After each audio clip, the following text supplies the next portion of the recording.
NBA young boy का अगर तुम फेस देखोगे तो उनके फोरहेड में तुम्हें बहुत सारे स्कार्स दिखेंगे। और अपने एक इंटरव्यू में यंग बॉय ने यह बताया कि जब वो सिर्फ 4 साल के थे उनकी एक एक्सीडेंट हुई थी जिसकी वजह से उनके सर पे ये चोट लगी थी। यंग बॉय अपने ग्रैंडमा के यहाँ पे कुछ और बच्चों के साथ रेसलिंग गेम खेल रहे थे और रेसलिंग के बीच में ही वो बेड से गिर जाते हैं और गिरने की वजह से यंग बॉय का गर्दन टूट जाता है। यंग बॉय इंटरव्यू में ये भी बताते हैं कि इस चोट की वजह से वो मर भी सकते थे या फिर हमेशा के लिए पैरालाइज्ड हो सकते थे, पर डॉक्टर्स ने उस टाइम पे यंग बॉय की जान बचा ली। डॉक्टर ने उनको हेलो में डाल दिया। उनके स्पाइन को स्टेबलाइज करने के लिए उनके सर पे, फोरहेड पे ड्रिल किया गया। यंग बॉय रिकवर तो हो गए बट अभी भी हम उनके सर पे स्कार्स देख सकते हैं। सो ये तो सिर्फ पहला इंसिडेंट था। यंग बॉय के लाइफ में इसके बाद भी बहुत सारे ऐसे इंसिडेंट हुए हैं जहां पे यंग बॉय ने डेथ को एस्केप किया है। साल था 2019। मियामी में कुछ शूटर्स होटल रूम के बाहर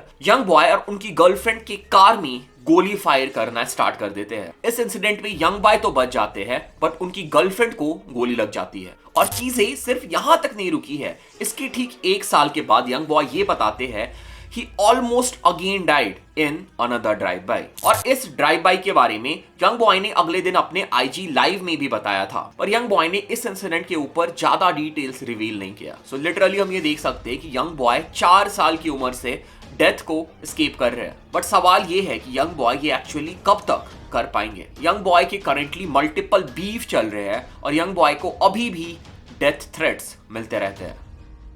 ओके, सो ये हमारे लिस्ट के पहले रैपर थे जिन्होंने डेथ को एस्केप किया, सिर्फ एक बार नहीं मल्टीपल टाइम। और हम इस वीडियो में ऐसे ही और बहुत सारे रैपर्स के बारे में जानने वाले हैं। तुम लोग को ज्यादातर इस लिस्ट में इंटरनेशनल रैपर्स ही मिलेंगे जिन्होंने डेथ को एस्केप किया है। और इस वीडियो के लास्ट में तुम लोग के लिए, जो मेरे DHH के फैंस हैं, उनके लिए मैं कुछ DHH के रैपर्स भी फीचर कर दूंगा। सो अगेन हमेशा की तरह एक क्रेजी वीडियो होने वाला है, एंटरटेनिंग वीडियो होने वाला है। फॉर श्योर कुछ ना कुछ सीख के जाओगे, एंटरटेन होके जाओगे इस वीडियो से।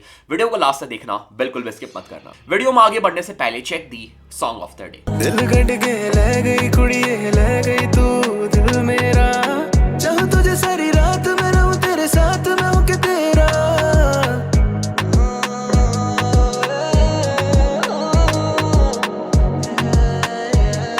आर्टिस्ट है हर्ष और अभिषेक, गाने का नाम है दिल ले गई। तो हमें डांस म्यूजिक में बहुत ही प्यारा लिरिक्स देखने को मिला है। गाने को अच्छे से कंपोज किया गया है और तुमने स्निपेट ऑलरेडी सुन लिया होगा।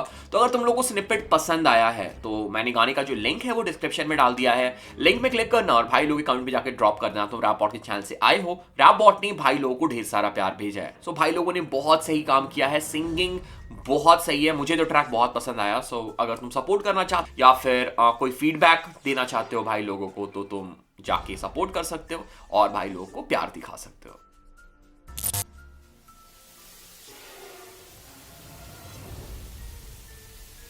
एमिनेम के ऊपर मैंने एक डेडिकेटेड वीडियो भी बना रखा है, बट स्टिल हम ब्रीफली यहाँ पे एमिनेम का केस भी डिस्कस करेंगे। सो एमिनेम की जो मदर थी वो एक ड्रग एडिक्ट थी और एमिनेम ने अपने छोटे से उम्र से ही ड्रग को देखा था और ड्रग के बारे में वो बचपन से ही जान गए थे। और धीरे धीरे एमिनेम को भी पेन किलर्स या फिर मेड्स के एडिक्शन होने लग गए और एमिनेम का ये जो एडिक्शन है वो इस लेवल पे पहुंच गया था। एमिनेम एक दिन में 60 वैलियम और 30 वेकोडिन के पिल्स पॉप कर रहे थे और इसकी वजह से एमिनेम के बॉडी में प्रॉब्लम स्टार्ट हो गया और एमिनेम के मल्टीपल ऑर्गन्स शट डाउन होने लग गए। डॉक्टर ने उन्हें ये बताया कि जो वो नशा कर रहे थे वो हीरोइन के 4 बैग के इक्विवेलेंट है। और एक टाइम ऐसा आ गया था कि एमिनेम अपने डेथ के बिल्कुल ही नजदीक पहुंच गए थे। अगर कुछ घंटों की भी देरी हो जाती एमिनेम को हॉस्पिटल ले जाने में, Eminem would have died. Eminem की एडिक्शन इतनी बढ़ गई थी और वो इतनी क्वांटिटी में पिल्स लिया करते थे कि बिना पिल्स लिए उनकी बॉडी उन्हें नॉर्मल फील ही नहीं होती थी। बट लकली एमिनेम ने ना ही सिर्फ ओवरडोज सर्वाइव किया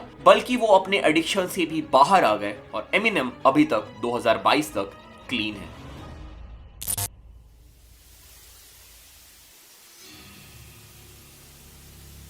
लिलवेन जब सिर्फ 12 साल के थे उन्होंने सुसाइड अटेम्प्ट किया था एंड ही नियरली डाइड। तो इसके बारे में लिलवेन ने इंटरव्यूज में भी बताया है। लिलवेन अपने बचपन से ही रैपर बनना चाहते थे, म्यूजिशियन बनना चाहते थे, बट उनके पेरेंट्स अलाउ नहीं कर रहे थे। और वो रैप के बिना, म्यूजिक के बिना नहीं रह सकते थे। और वो ऐसा टाइम था जब लिल वेन मेंटल इश्यूज से भी गुजर रहे थे, जिसकी वजह से उन्होंने अपने ऊपर गोली चला दी। और सरप्राइजिंगली इस इंसिडेंट के बारे में लिल वेन ने खुद ही पुलिस को इन्फॉर्म किया था। लिल वेन ने जो गोली चलाई थी वो उनके चेस्ट में लगी थी और वो हार्ट से बहुत ही छोटे मार्जिन से बचते हुए निकल गई थी। इसके बाद पुलिस आती है, लिल वेन को हॉस्पिटल ले जाया जाता है एंड लकीली लिल Wayne survived and he escaped his death. और ये तो सिर्फ पहला इंसिडेंट था, इसके बाद भी कुछ ऐसे इंसिडेंट हुए हैं जहां पे लिल वेन ने डेथ को एस्केप किया है। साल था 2012। लिल वेन के प्लेन को इमरजेंसी लैंड कराया जाता है और हुआ ये था कि उन्हें प्लेन में सीजर आया था and this seizure was quite serious. और इसके कुछ महीनों के बाद अपने एक इंटरव्यू में लिल वेन ये बताते हैं कि ये पहली बार नहीं है जब उन्हें सीजर आया था, इसके पहले भी उन्हें मल्टीपल सीजर आ चुके हैं, अप्रॉक्स 10 से भी ज्यादा। बट इस बार लिल वेन को जो प्लेन में सीजर आया था उनकी कंडीशन बहुत ही खराब हो गई थी। लिल वेन को कंटिन्यूअस 3 सीजर अटैक आए थे और उनकी हार्ट बीट 30% से डाउन हो गई थी। पर इन सब के बावजूद one of the greatest rappers of all time, Lil Wayne survived.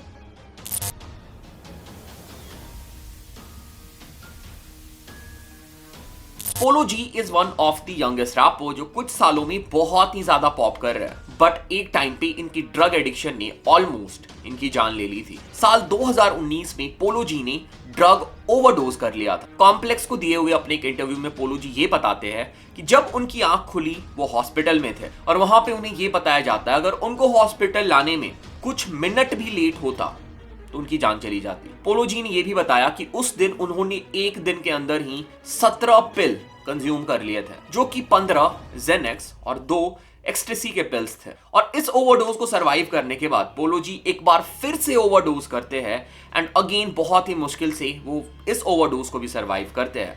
Hopefully पोलो जी अब पिल्स और ड्रग्स से दूर हो, क्योंकि उनके ट्रैक्स में अब हमें ड्रग्स की बातें नहीं सुनने को मिलती है, वो ड्रग्स के अगेंस्ट होते हैं।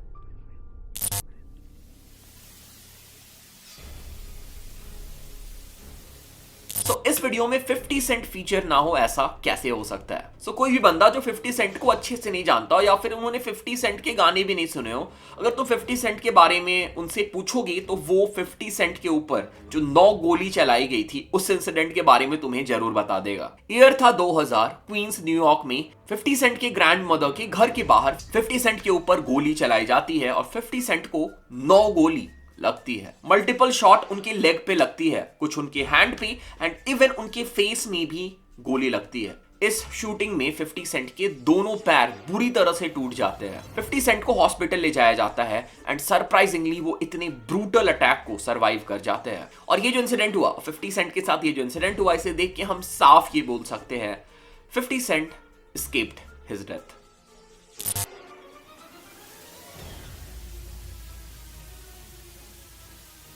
ये जो इंसिडेंट है ये बहुत ही रिसेंटली हुआ था और ये 50 सेंट के इंसिडेंट से बहुत ज्यादा सिमिलर भी है। जून 2022, लिल टीजे जो कि अगेन एक यंग और टैलेंटेड रैपर है, एक रॉबरी अटेम्प्ट के दौरान लिल टीजे के ऊपर 7 गोली चलाई जाती है। इस इंसिडेंट के टाइम पे लिल टीजे के साथ और भी 2 लोग प्रेजेंट थे।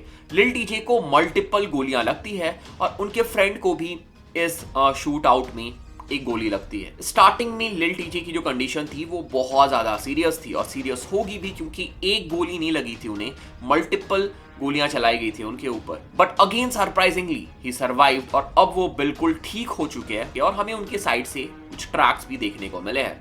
सो अगेन हम बोल सकते हैं lil TJ escaped his death. Okay, so ये हो गए इंटरनेशनल रैपर्स जिन्होंने डेथ को एस्केप किया है। अब हम आ जाते हैं डीएचएच रैपर्स पे। सो डीएचएच में ऐसे जो इंसिडेंट है ये बहुत कम होते हैं। अनफॉर्चुनेटली इस साल 2022 में हम लोगों ने एक बहुत ही टैलेंटेड हिप हॉप आर्टिस्ट को खो दिया जो थे सिद्धू मूसेवाला पाजी। बट इसके अलावा बहुत ही लिमिटेड आर्टिस्ट है डीएचएच में जिनको इस टाइप के इंसिडेंट फेस करने पड़े हैं।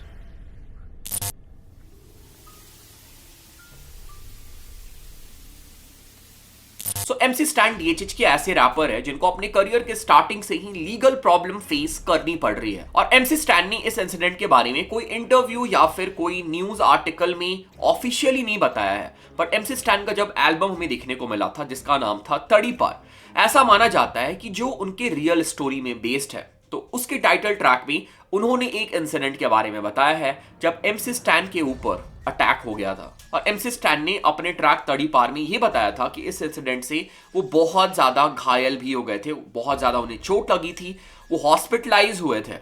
एमसी स्टैन को स्टैब किया गया था मल्टीपल टाइम, वो हॉस्पिटल में भी एडमिट हुए थे, बट उन्होंने इस इंसिडेंट को सरवाइव कर लिया। अगेन मैं ये क्लियर कर देता हूं कि ये इंसिडेंट कहीं पे ऑफिशियली रिकॉर्डेड नहीं है, बट स्टिल एमसी स्टैन ने तड़ी पार एल्बम में इस स्टोरी को कवर किया है जो बहुत तो बिलीव करते हैं कि रियल स्टोरी है। सो इसलिए मैंने इस इंसिडेंट को इस वीडियो में इंक्लूड कर दिया।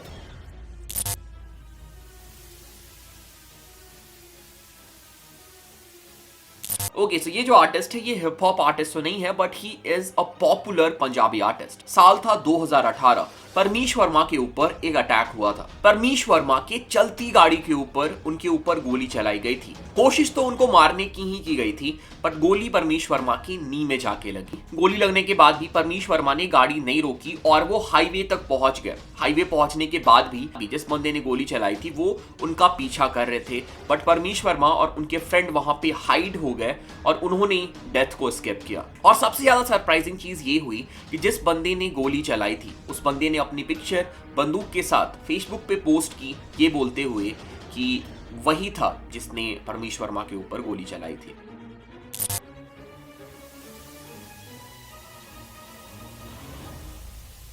तो रिसेंटली ही अल्फाज, जो कि हनी सिंह के बहुत अच्छे फ्रेंड है और हनी सिंह के साथ हम लोगों ने अल्फाज के मल्टीपल ट्रैक्स भी देखे हैं, उनके ऊपर अटैक हुआ था। सो हुआ ये था कि सैटरडे नाइट को अल्फाज ने मोहाली में एक ढाबा विजिट किया। ढाबा में अल्फाज की एक बंदे के साथ बहस हो जाती है और अल्फाज और वो बंदा जिसका नाम विशाल बताया जा रहा था, इन दोनों के बीच फाइट भी होती है। और न्यूज आर्टिकल्स ने ये कवर किया है कि विशाल ने ही अपने दोस्तों के साथ अल्फाज के ऊपर अटैक किया था और ये अटैक बहुत ही ज्यादा क्रिटिकल था। अल्फाज की हालत बहुत ज्यादा खराब हो गई थी। इवन हनी सिंह ने भी अल्फाज की पिक्चर अपने इंस्टाग्राम पे शेयर करी और जिन्होंने अल्फाज के ऊपर अटैक किया था उन्हें वार्न किया था। Okay, so this was it. ये थे कुछ रैपर और कुछ आर्टिस्ट जिन्होंने अपने डेथ को एस्केप किया। सो अगर तुम लोग इस वीडियो में कुछ सीखने को मिला, do let me know in the comment. अगर तुम चैनल पे पहली बार आए हो, make sure to subscribe the channel. Channel को पहले से भी देख रहे हो तो सब्सक्राइब नहीं किया, चैनल को सब्सक्राइब करो, भाई को सपोर्ट करो। इंस्टाग्राम पे फॉलो कर सकते हो, डिस्कॉर्ड ज्वाइन कर सकते हो और ये बहुत सारे लिंक है, हर जगह फॉलो कर सकते हो, सपोर्ट कर सकते हो। So thanks for watching the video, thanks for all the love, all the support. Thanks again, thanks a lot.